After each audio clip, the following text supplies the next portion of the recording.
नमस्कार, मैं हूं आपके साथ सोनिया चौहान। बुलेटिन का आगाज करते हैं मध्य प्रदेश छत्तीसगढ़ के खबरों के साथ, लेकिन उससे पहले एक नजर हेडलाइंस पर।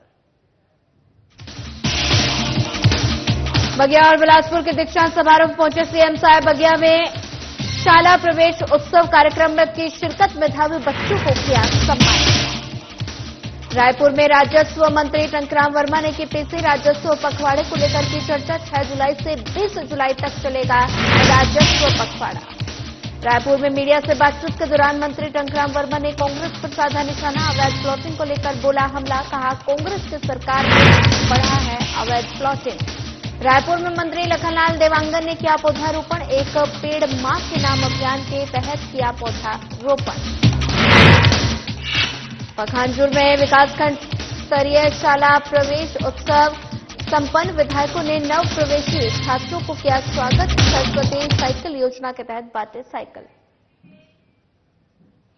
रुक करते हैं खबरों की ओर। मुख्यमंत्री विष्णुदेव साय ने जशपुर के बगिया और बिलासपुर के दीक्षांत समारोह में शामिल होने राजधानी रायपुर पहुंचे। इस दौरान उन्होंने बगिया में शाला प्रवेश उत्सव कार्यक्रम में शिरकत की और इस अवसर पर उन्होंने मेधावी बच्चों को सम्मानित भी किया। वहीं मंत्रिमंडल विस्तार में हो रही देरी को लेकर कांग्रेस द्वारा इसे बीजेपी के गुटबाजी का नतीजा बताए जाने के सवाल पर मुख्यमंत्री विष्णुदेव साय ने कहा कि कोई गुटबाजी नहीं हो रही, सभी काम अपने समय पर होंगे। कांग्रेस एक ख्याली पुलाव पका रही है। मुख्यमंत्री विष्णुदेव साय ने जशपुर के बगिया और बिलासपुर के दीक्षांत समारोह में शामिल होने राजधानी रायपुर पहुंचे। इस दौरान उन्होंने बगिया में शाला प्रवेश उत्सव कार्यक्रम में शिरकत की। इस अवसर पर उन्होंने मेधावी बच्चों को सम्मानित भी किया। वहीं मंत्रिमंडल विस्तार में हो रही देरी को लेकर कांग्रेस द्वारा इसे बीजेपी के गुटबाजी का नतीजा बनाए जाने के सवाल पर मुख्यमंत्री विष्णुदेव साय ने कहा कि कोई गुटबाजी नहीं हो रही, सभी काम अपने समय पर होंगे। कांग्रेस ख्याली पुलाव पका रही है।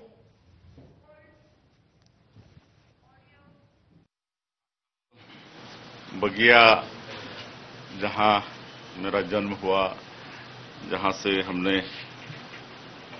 प्राथमिक शाला में पढ़ाई की, वहां पर प्रदेश स्तर का स्कूल प्रवेश उत्सव, शाला प्रवेश उत्सव का आयोजन था,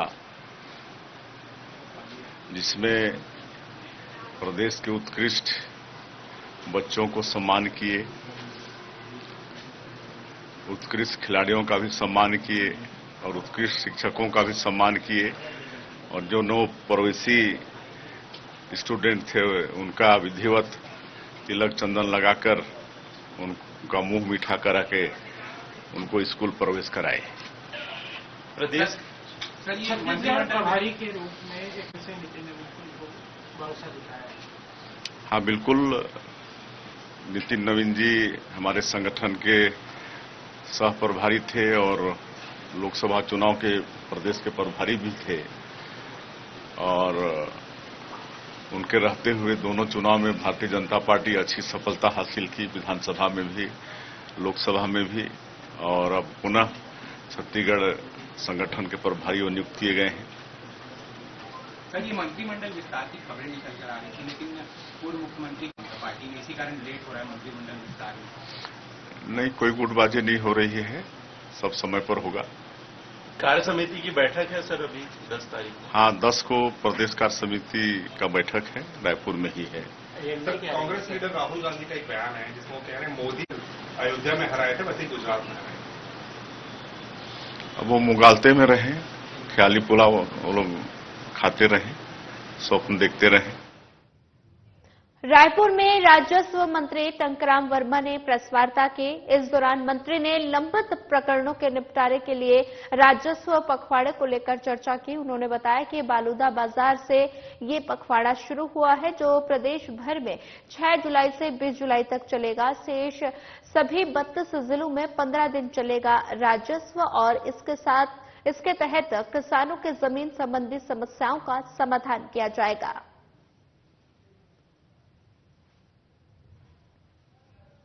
राजस्व विभाग में लंबित प्रकरणों के निपटारा के लिए इस समय पूरे प्रदेश में राजस्व पखवाड़ा का आयोजन किए हैं। ये राजस्व प्रकरण जो है, जो लंबित है, त्रुटि सुधार का, नामांतरण का, सीमांकन का, बटांकन का, छोटे छोटे काम है जिसके कारण किसान परेशान है, भूमि स्वामी परेशान है, तो उनको राहत दिलाने के लिए पहले बलौदाबाजार से शुरू किए। 1 जुलाई से 15 जुलाई तक बलौदाबाजार जिले में, फिर उसके बाद पूरे प्रदेश में। आज 6 जुलाई है, आज 6 जुलाई को पूरे 32 जिले में शुभारंभ है और राजस्व पखवाड़ा 15 दिन तक चलेगा। किसानों की समस्याएं सुनी जाएगी और स्थल पे ही उसकी समस्याओं का निराकरण किया जाएगा, चाहे वो बटांकन, सीमांकन, त्रुटि सुधार हो, जो कुछ भी विषय आएंगे। और दूसरी बड़ी बात, प्रदेश में सीमांकन विवाद को सुलझाने के लिए जियो रेफरेंसिंग का काम चल रहा है। जो इसरो के जो हमें मैप मिले हैं उनको आधार मान करके जियो रेफरेंसिंग जो है, हमारे अधिकारी मौजूद रहते हैं और वहां पे रख करके त्रुटि सुधार करके उनको क्लियर करते हैं। तो जियो रेफरेंसिंग होने के बाद सीमांकन संबंधी विवाद सुलझ जाएंगे। करीब 6-7 जिले में काम पूरा हो गया है, बाकी जिलों में काम चल रहा है। और हमारा जो भूइया सॉफ्टवेयर है और भू नक्शा का सर्वर, इसमें कभी कभी बोलते हैं कि सर्वर डाउन हो गया, प्रॉब्लम आ रहा है, दिख नहीं रहा है, तो इसमें सॉफ्टवेयर में संशोधन किया जा रहा है और इनके क्लाउड के स्पेस को बढ़ाया जा रहा है ताकि इसमें भी कोई दिक्कत मत हो। पटवारियों को जो बीच बीच में समस्या आती है सॉफ्टवेयर में, तो उनके लिए जिले में एक प्रोग्रामर वहां पे बैठाया जा रहा है ताकि कहीं पे कुछ दिक्कत हो तो हमारा प्रोग्रामर जिला स्तर पे बैठ के उसको ठीक कर सके। और सबसे बड़ी बात कि अभी वर्षा को देखते हुए हमारे राजस्व आपदा प्रबंधन विभाग की तरफ से पूरे जिले को 143 करोड़ 54 लाख रुपए भेजे गए हैं, जिसमें बाढ़ से प्रभावित मकान क्षति का मुआवजा, आकाशीय बिजली गिरने से हानि, पशु हानि, डूबने से मृत्यु, राहत शिविर, अग्नि दुर्घटना, इन सब में ये राशि का उपयोग किया जाएगा। राजस्व पखवाड़ा में हमें उम्मीद है कि किसानों की जो समस्याएं हैं वो हल होंगी। रायपुर में मंत्री टंकराम वर्मा ने मीडिया से बातचीत के दौरान कांग्रेस पर जमकर निशाना साधा। अवैध प्लॉटिंग को लेकर मंत्री ने कहा कि कांग्रेस सरकार में अवैध प्लॉटिंग करने वाले लोग खूब फले फूले हैं, लेकिन हमारी सरकार में ऐसा कुछ नहीं होने वाला। हम लोग नीति बनाकर अच्छे से काम कर रहे हैं। और इसके पश्चात विभिन्न मुद्दों पर उन्होंने चर्चा की और अपने विभागों से जुड़े सभी सवालों का जवाब भी दिया। जो थी कांग्रेस सरकार की, उसके राज में बहुत फले फूले हैं, बहुत इसका विस्तार हुआ है, अवैध प्लॉटिंग का, खरीदी बिक्री का। हमारी सरकार आने के बाद हमने सख्त निर्देश दिया है कि अवैध प्लॉटिंग, भू माफिया पर शिकंजा कसा जाए। जहां जहां अवैध प्लॉटिंग हो रही है वहां के रोड को ब्लॉक करवा रहे हैं, वहां पे नोटिस बोर्ड चिपका रहे हैं कि ये कॉलोनी अवैध है, ये प्लॉटिंग अवैध है, इसकी खरीदी न करें। और साथ ही इसकी रजिस्ट्री और नामांतरण पर भी रोक लगाए हैं सभी जिलों में जिला कलेक्टर। रायपुर में उद्योग मंत्री लखनलाल देवांगन ने एक पेड़ मां के नाम अभियान के तहत पौधारोपण किया। इस दौरान मंत्री ने लोगों से अधिक संख्या में पौधे लगाने की अपील की। साथ ही उन्होंने कहा कि सभी लोग अपनी मां के साथ मिलकर या उनके नाम पर एक पेड़ जरूर लगाएं। इस अवसर पर उनके साथ पार्षद नरेंद्र देवांगन, मनोज अग्रवाल, प्रीति स्वर्णकार, अनिल यादव समेत कई लोग मौजूद रहे।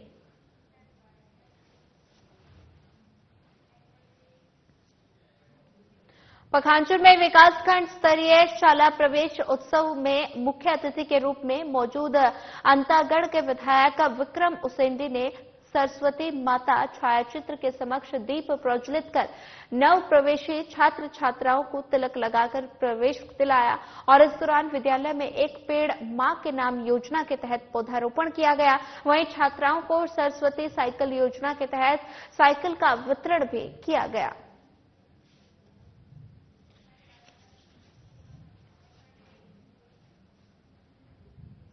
बलरामपुर, रामानुजगंज और साथ ही जिले के आकांक्षी विकासखंड शंकरगढ़ में आज से संपूर्णता अभियान की शुरुआत हुई।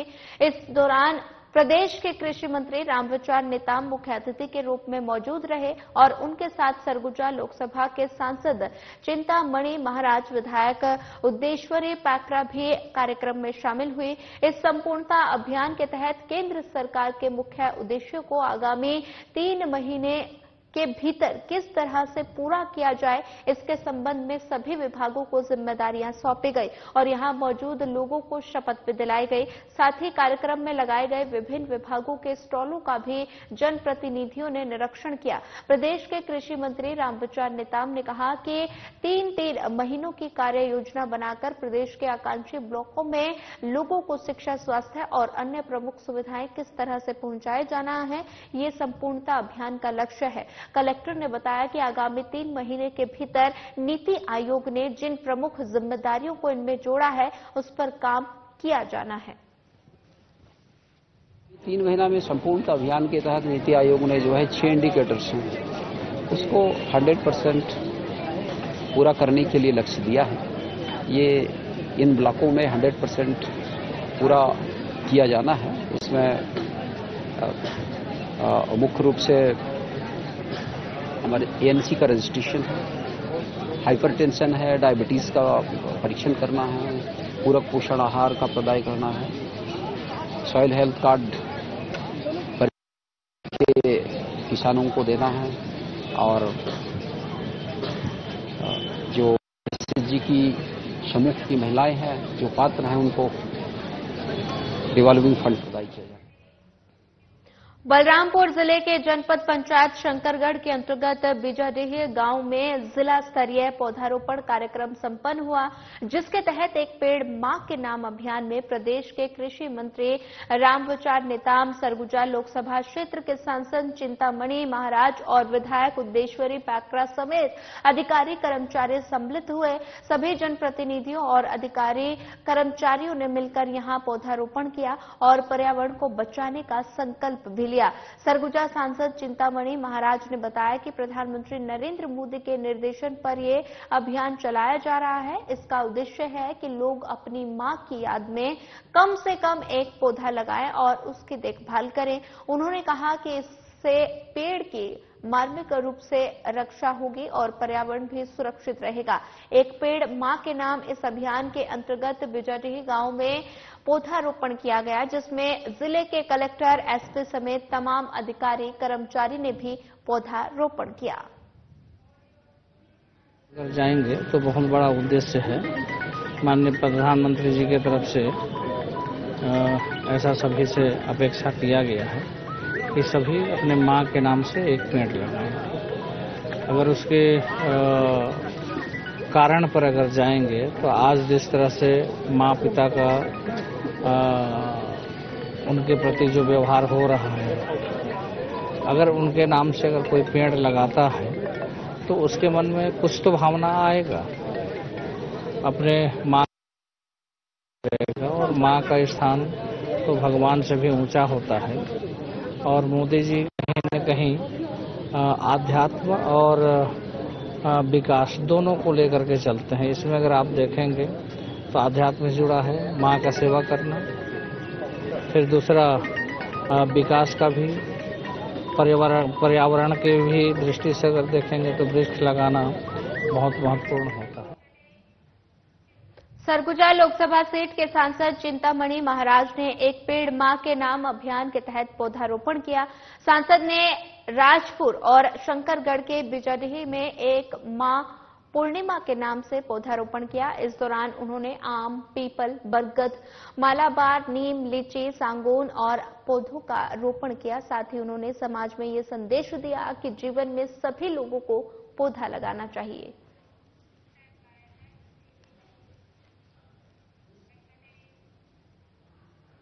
रायपुर में भारतीय जनता पार्टी छत्तीसगढ़ के निर्देश पर राष्ट्रव्यापी कार्यक्रम एक पेड़ मां के नाम कार्यक्रम के आयोजन किया गया, जिसके तहत बीजेपी अल्पसंख्यक मोर्चा ने 5 जुलाई को नया रायपुर स्थित हज हाउस परिसर में पौधारोपण किया। इस दौरान बीजेपी प्रदेश अध्यक्ष किरण देव और प्रदेश महामंत्री संजय श्रीवास्तव मौजूद रहे। बीजेपी प्रदेश अध्यक्ष किरण देव ने कार्यक्रम में सभी कार्यकर्ताओं को पौधारोपण के लिए संकल्प दिलाया और आह्वान किया कि सभी अपने अपने क्षेत्र में एक पौधा जरूर लगाएं।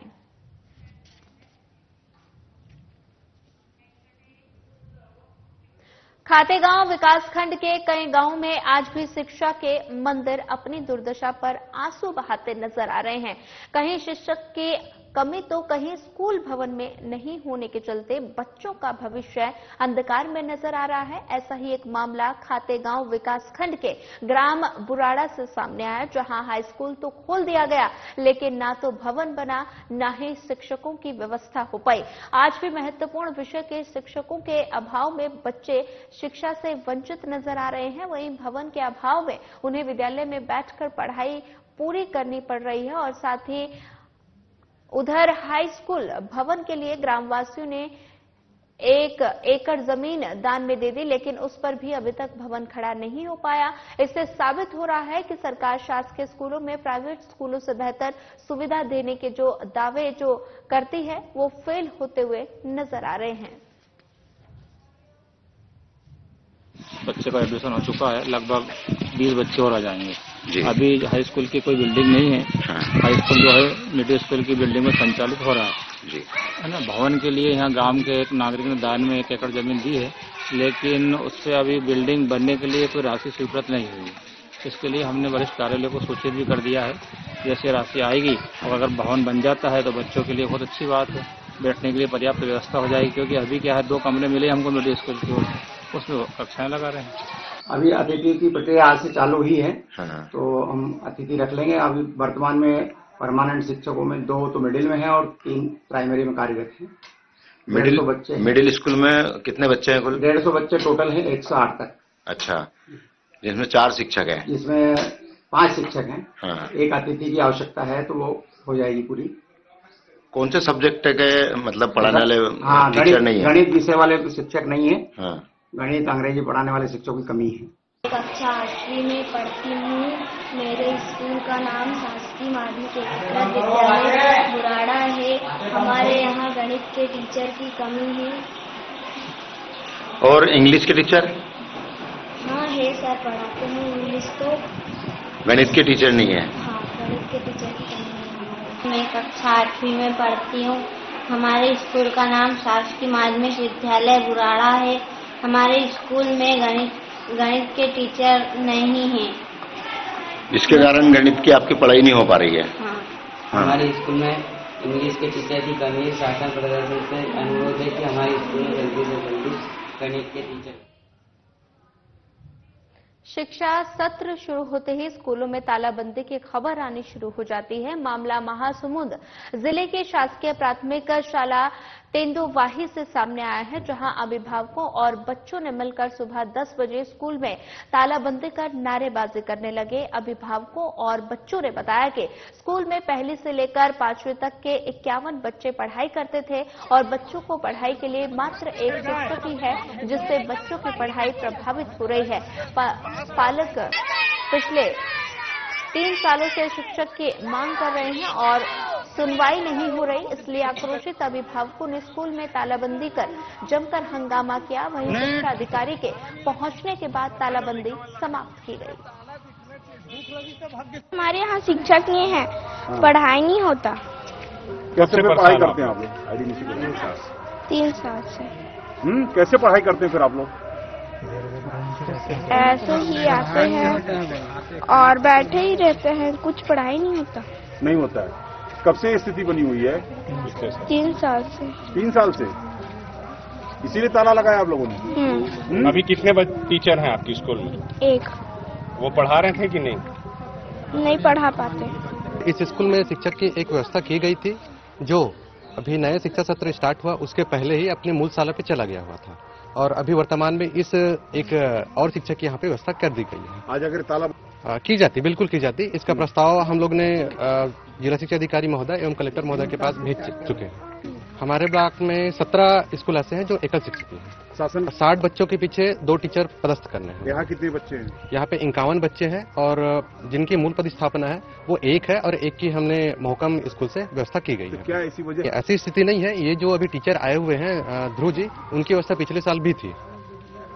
हमारे कार्यालय से प्रस्ताव भेजा गया हुआ था। हो सकता है किसी कारणवश वो प्रस्ताव के बाद आदेश अभी जारी होना बाकी है। नहीं सर, ऐसा तो नहीं कर सकते। हो सकता है किसी कारण से विलंब हुआ होगा। पिछले 3 साल से हम लोग 2 स्थायी टीचर का मांग कर रहे हैं, जो कि अभी तक के पूरा नहीं हुआ है। पिछले साल जब ऐसी फिर आंदोलन में कलेक्टर ऑफिस गए थे सभी सारे बच्चे लोग को लेकर पालक लोग, तब उसके बाद अस्थायी रूप से एक टीचर दिए थे और वहां आश्वासन दिया गया था कि हम लोग 1 टीचर और देंगे करके, परंतु पूरा साल निकल गया और 1 ही टीचर के सहारा चला और जैसे ही फिर से सत्र बुलका उसके बाद से वो टीचर भी चले गए। अब केवल 1 ही प्रधान पाठक यहाँ पर है। कितने बच्चे पढ़ते हैं? यहाँ पर 60 बच्चे हैं। क्या प्रधान पाठक पढ़ा पाते हैं कि नहीं पढ़ते? प्रधान पाठक एक अकेला क्या पढ़ा पाएगा? जाहिर सी बात है, शासन भी जान लेंगे, प्रशासन भी जान लेंगे। जब चाहे किसी भी काम के लिए प्रधान पाठक को बाहर बुला लेते हैं, मीटिंग बुला लेते हैं, तो स्कूल फिर से बंद हो जाता है। किसके भरोसे छोड़कर जाएगा वो भी? जब कराहल से शनिवार की सुबह कराहल स्थित घाटी में एक पाइपों से भरा कंटेनर पलट गया, जिसके चलते दोनों तरफ से वाहनों की आवाजाही पूर्णतः बंद हो गई। आवागमन बंद होने से दोनों तरफ वाहनों की लंबी कतारें लग गई। काफी देर तक लगे जाम को निकलवाने के लिए कराहल टोल टैक्स का कोई भी कर्मचारी किसी भी प्रकार की मशीनरी लेकर नहीं पहुंचा। सूचना मिलते ही कराहल थाना प्रभारी दलबल के साथ मौके पर पहुंचे, जहां उन्होंने स्थिति को देखते हुए अपने निजी खर्च से एक जेसीबी मशीन मंगवाकर ट्रक को हटवाया और जब जाकर कहीं आवागमन शुरू हो सका।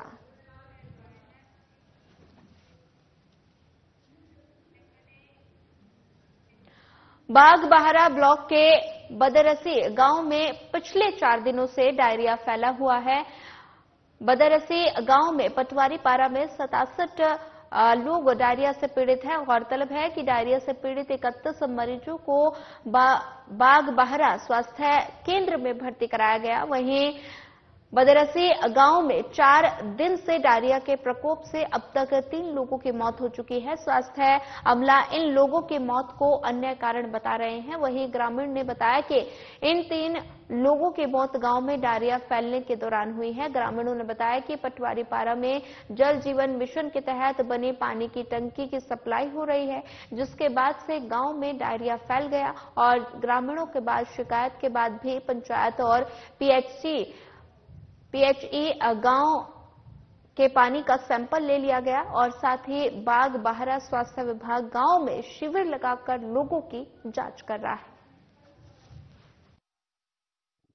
कैसे अब कल जाकर इलाज कराया यहाँ स्वास्थ्य केंद्र में। हमारे गांव पे अभी कैंप खुला है वहाँ, तो अभी ठीक है। आप लोग कहाँ से पानी पी रहे हैं? वही जो बड़े वाला टंकी है ना, अभी जो यह वाला बना है, क्या बोलते हैं उसको, जो बड़े वाला टंकी अभी गांव में जो दे रहे हैं वही वाले टंकी में है, तो वही में के पानी पी रहे हैं। तो अभी आपकी तबीयत कितने दिन खराब है? अब कल दस्त हुआ था, आज तो नहीं हुआ है। इलाज कहाँ करा है? यहीं स्वास्थ्य केंद्र में कैंप लगा है, वहीं कराए हैं। और आपके घर से कितने लोग खराब? नहीं, सिर्फ एक ही जने का मेरा। यहाँ 2 तारीख से डायरिया फैला हुआ है, जिसमें टोटल 67 केस मिले हैं हमें, जिसमें से 31 केस सीएचसी बागवार और डीएच रेफर किए हैं और 22 लोग अभी तक ठीक हो चुके हैं। अन्य कारण से 3 लोगों की मौत हुई है, जो ओल्ड एज के कारण। सगना मनबोध 78 साल की है, पटेल दया खान 76 साल की है, रजवंतीन बैसाखू 79 ईयर ओल्ड एज के कारण इनका डेथ। क्या जिस दौरान डायरिया फैला था उसी दौरान जी, तो क्या कारण बताया जा रहा है? ओल्ड एज के नाम से। खबर कराहल से है, जहां बुधवार की रात चकरामपुरा निवासी हुई संदिग्ध मौत की तशरीफ करने सामान्य वन मंडल के डीएफओ सीएस चौहान घटनास्थल पर पहुंचे और साथ ही उन्होंने बिंदुओं पर बारीकी से निरीक्षण किया, क्योंकि रिंकू आदिवासी की मौत की वजह से परिजन किसी जंगली जानवर का हमला करना बता रहे थे, लेकिन वन विभाग के प्रारंभिक निरीक्षण में ये मामला बाइक एक्सीडेंट का नजर आ रहा है। और इस मामले में कराहल रेंजर सत्येंद्र सिंह धाकड़ का कहना है कि घटना का मुआयना करने पर पता चला कि तेज रफ्तार बाइक अनियंत्रित होकर गिरी और जिससे यह घटना घटित हो रही है, और साथ ही हकीकत पोस्टमार्टम रिपोर्ट आने के बाद ही पता चल पाएगी।